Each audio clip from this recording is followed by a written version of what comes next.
Out. There you are. Oh no.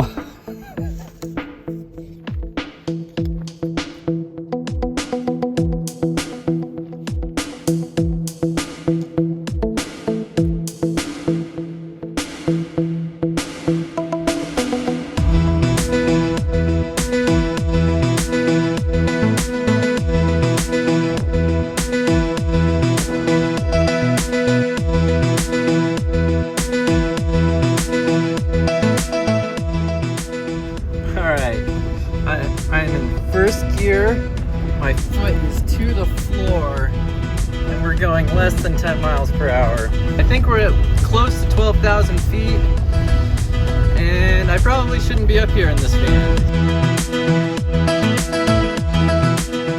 I think that's White Mountain Peak up there. It's another one of California's 14ers, and I want it so bad.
My time to wonder why everything alright, everything's great.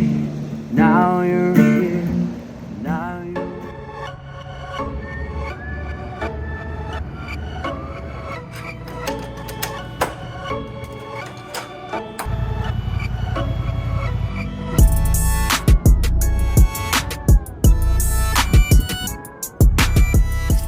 5,181. It sucks.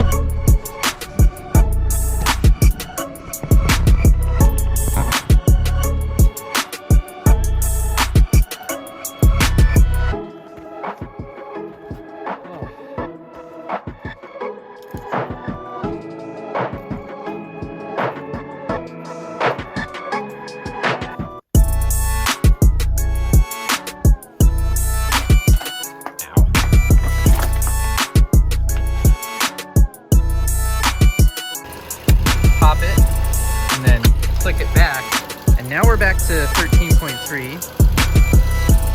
And you can see it'll sit like that for a while. We're charging for a little bit, and then boom, it's like partially popped.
Hello. Hey, how's it going? Last night, what happened to you? Sorry, this is not state park property. Huh? No, the boundary is down there. And the miners, you did this all the same. No, it's... There's no your property anyway, you don't stay here. There's no Okay. your property. I'm sorry, I will leave. They say you told me yesterday, it never happened. I'm sorry, I see that you're now in an official vehicle, Well, and I will leave. People lying to you? Yeah, I think people are lying to me. Look, man, are you gonna give me a ticket? Because that's fine. I'm leaving. You don't need to berate me. So that was an unfortunate situation. I feel bad and guilty about it, but I also don't think I really did anything wrong there. I found that spot on iOverlander, and I have mixed feelings about that app, and I won't get into that, but the man you saw in that video came to my campsite the night before, and he said to me, to be clear, he showed up in his personal vehicle, and he just pulled up next to me and said, hey, you can't camp here. And we had a short conversation, and I asked him, okay, who manages this land? Why can't I camp here? Because I just wanted to find out more information about the spot, especially because it is posted publicly on iOverlander. I wanted to see if I should close the spot, because that's something you can do as a user. And it's good to do that if you know that people aren't allowed to camp there. So he said, oh, it's state park land. And I was pretty sure it wasn't state park land simply because there was a signed boundary about 50 yards from where I was camped. So I was 50 yards outside of the state park boundary. And so I packed up, I started to leave, and I started feeling really tired. So I was like, you know what? I'm going to pull over, I'm going to download another map and check on my GPS that I'm not in state park land. So that's what I did. I downloaded the map, and I saw that, yes, indeed, the boundary was where the signs were, and that I was good to go, or at least so I thought. And then, as you just saw, he came back in the morning, this time in a state park pickup truck, and, you know, woke me up with the horn, and yeesh, and all of that jazz. And he wasn't very nice to me. And I think regardless of whether or not I was supposed to be camped there, which still is unknown to me, I would have liked to have been treated a little differently in that situation by that person, especially because he is representing Washington State Parks. You know, that's his job, is to be a steward of the land and invite people onto the land. But that's just my opinion.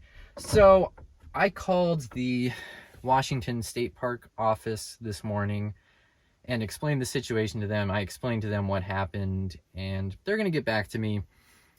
And they said they're going to try to figure out if where I parked or where I camped was illegal camping site. So I'm interested to know about that, and then they're going to try to figure out who this guy was, because the person I spoke to on the phone agreed. She's like, yeah, that doesn't sound like the kind of image that we want to be putting out there. And to be clear, I've had a lot of interactions with state park rangers since I've been in Washington for the last couple of weeks, and they've all been overwhelmingly positive, like really welcoming people, really friendly people, and you know, just sharing information and trying to make sure everyone's having a good, safe time. So this guy was definitely the outlier.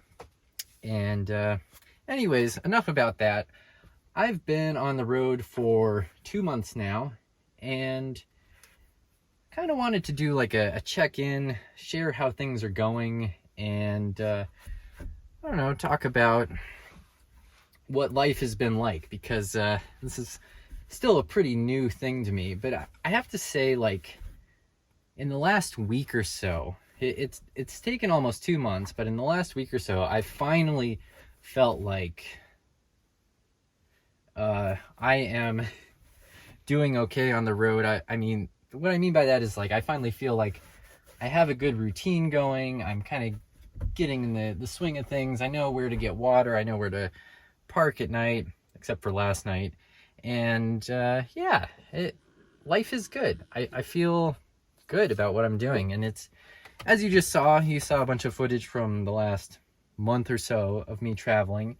And it's been an amazing month. I've seen a lot of things, gone to a lot of different places, and right now I finally have like no commitments to see anyone or do anything, at least not until October, and that feels really good. I'm excited to slow down and really just take it all in.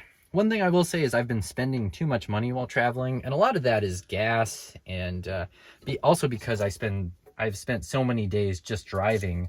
There hasn't been a whole lot of time to make food, and I've been doing fast food and stuff. So I'm really looking forward to just slowing down, cooking more, and spending less time driving. So that's kind of what I have going on.